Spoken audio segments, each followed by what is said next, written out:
चालाक मुर्गे और गीदड़ की शिक्षाप्रद कहानी।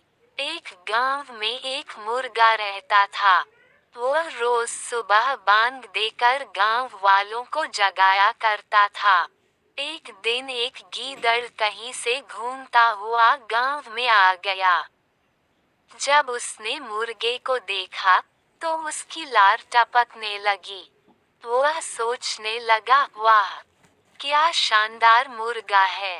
अगर इसका मांस खाने को मिल जाए तो मजा आ जाए। वह तरकीब सोचने लगता है, ताकि किसी तरह मुर्गे को दबोच कर पेट पूजा कर सके।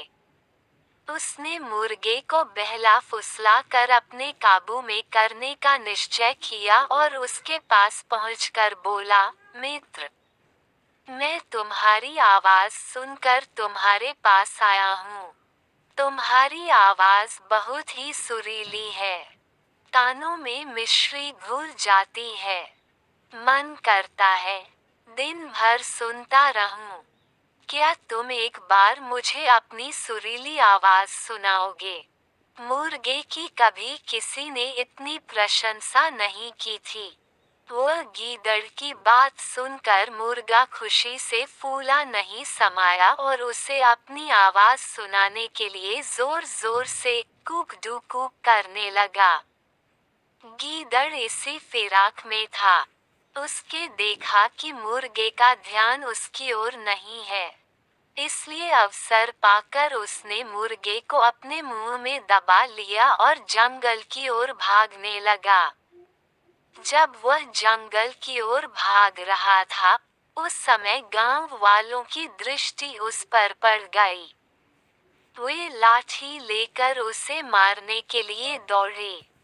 गीदड़ डर के मारे और तेजी से भागने लगा। मुर्गा अब तक उसके मुंह में दबा था। तब तक उसने उसके चंगुल से बचकर निकलने का एक उपाय सोच लिया था। वह भागते हुए गीदड़ से बोला, देखो गीदड़ भाई, ये गांव वाले मेरे कारण तुम्हारा पीछा कर रहे हैं। वे तब तुम्हारा पीछा करना छोड़ेंगे, जब तुम उनसे कहोगे कि मैं तुम्हारा हूँ, उनका नहीं। ऐसा करो, तुम उन्हें बोल दो। गीदड़ मुर्गे की बातों में आ गया और पलटकर बोलने के लिए अपना मुंह खोल लिया। लेकिन जैसे ही उसने मुंह खोला, मुर्गा उड़ गया और गांव वालों के पास चला गया। इस तरह अपनी चतुराई से उसने अपनी जान बचाई। सीख: संकट के समय बुद्धिमानी से काम लेना चाहिए। कहानी को पूरा सुनने के लिए धन्यवाद। कहानी के बारे में आपकी क्या राय है, कमेंट करें और कहानी पसंद आई हो तो लाइक और शेयर करें।